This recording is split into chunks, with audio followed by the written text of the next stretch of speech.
Welcome to a video with me, Andrea. Everest is downstairs with Colin, and I am doing a video today based off of a question I got, and it's all about sleep. So, perfect time to film it because Everest was up all of last night. Woohoo! Let's talk about co-sleeping and bed sharing, the pros, the cons, tips to get kids to sleep longer, tips to get kids to whatever. I'm not an expert, okay? Like, obviously, I'm just another parent. I'm just going to tell you what has worked for me. And, yeah, so we have been bed sharing with Everest for 2 years now. And bed sharing and co-sleeping, like a lot of people think co-sleeping is bed sharing. A lot of people think bed sharing is co-sleeping. I don't know really like what the like actual definitions are, but I've always thought of co-sleeping as them sleeping in their own bed, like attached to your bed or in the same room. That's co-sleeping. I think of bed sharing as like they're in bed with you. But I think most people think co-sleeping is bed sharing. It's just them in bed with you. So let's just refer to co-sleeping. And when I say co-sleeping, I mean bed sharing. So when Everest was younger, our setup was that I slept with her in my bed and my husband slept in another bedroom. It just wouldn't work with all three of us. The only way we slept well is if Everest and I had the whole bed to ourselves. So for a long time, that is how we slept. My husband slept in his own room. And that kind of worked for us. Like, I definitely feel like my husband would have loved to have Everest in a separate room, sleeping in her own bed and him in bed with me, because I think he thinks that if that were the case, like, we would have like way more sex. We wouldn't. So I'm just not like, that's just not the mode I'm in, and it has nothing really to do with her being in bed or not. So, but like, I think he thinks that still really consistently. So he often is like, when will she be in her own room? Anyway, so we did that for a while.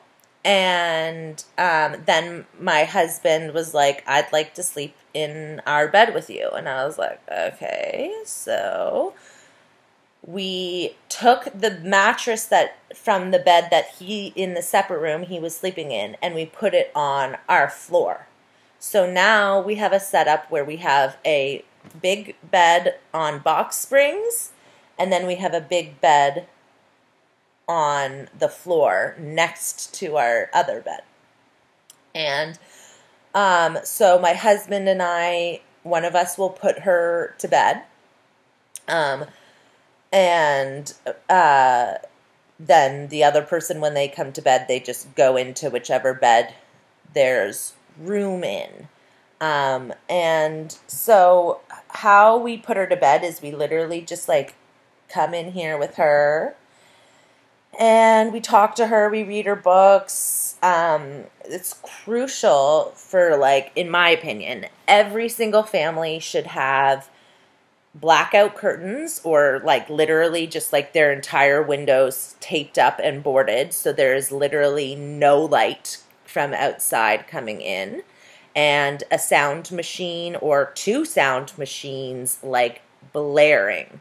It helps get rid of ambient noise, and like light is gonna keep them up, you know. And it's the same with screen times. Like, if you're lying next to your kid and you're on your phone and they can see that screen, like, the chances of them passing out are very slim. So, like, we just come in here, it's pitch black, the sound machine is blaring, and, you know, we talk to her.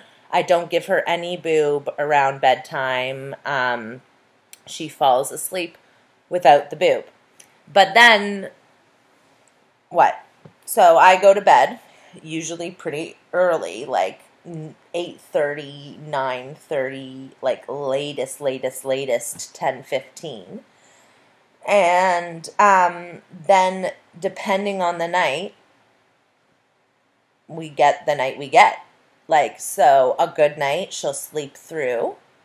That's a great night. A great night, she'll sleep through.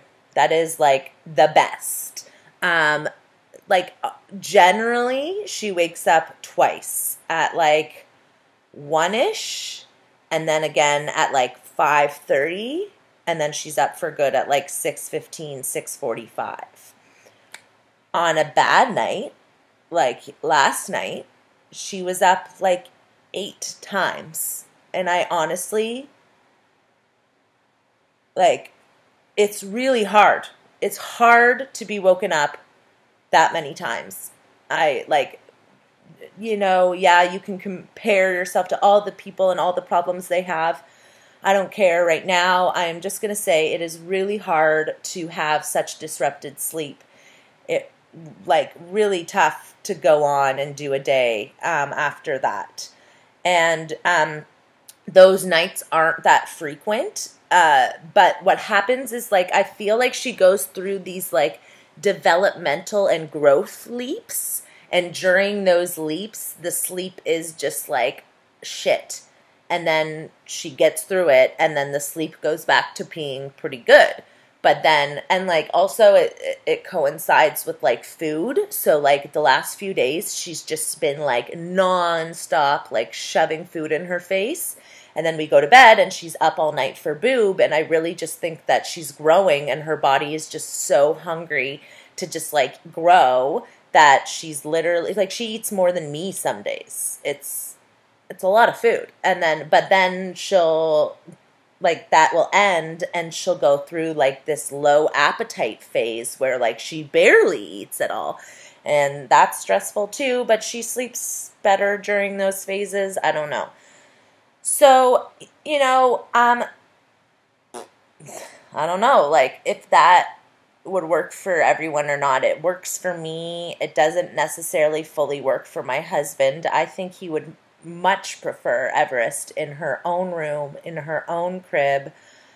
I don't think she's ready. She has fallen asleep in her crib like 3 times and started the night in her crib. But she's older now. Like, she can understand when I say certain things to her and stuff. So, if you can hold it out until, like, roughly 14 to 18 months, that is an age where, like, they really do start gaining some awareness of what you're saying more and, like, understanding more. And my recommendation is to set out, like, a routine that literally is, like, consistent. Every single night at this time, you go up and then you brush your teeth and you read a book, and it's like this pattern. And then, put them into their crib while they're still awake and stay with them and talk to them. Like, you're not leaving them to, like, fend for themselves and cry for hours. You're with them.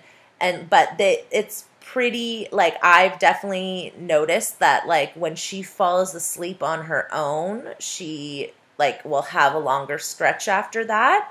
So try and, like, if I would just say, like, be exhausted up until 14, 16 months, and then try then, you're more likely to have, like, a successful experience than starting at, like, 10 or 11 months. But I'm going to post some links in the description with, like, some methods of, like, gentle sleep training, gentle weaning, different things that you can do that are gentle. They're not, like, cry it out. They're very supported emotionally. And hopefully those will help you, and hopefully some of these tips, or, like, just knowing that you're not alone, will help you. But, like, quickly, this is the setup. So there's the floor bed, and I'm up on the big bed, floor bed. So that's our setup, and you know, it's kind of working. I don't know. All of my friends that have kids that sleep in cribs, they're exhausted too. Like, I don't know what to tell you. Sleep trained or not, kids wake up. Adults wake up in the night, you know, for a sip of water or just to like move and be comfortable. But when you're an infant and you like move to get comfortable and all of a sudden you have this moment of awakeness, you know, they're like, oh shit, where am I? Where is my person that keeps me alive, you know, and all that stuff. So try to empathize with those emotions as much as you can. But remember that you matter too. You do. You matter too. Thumbs up if you liked this video, and please subscribe. Have a great day.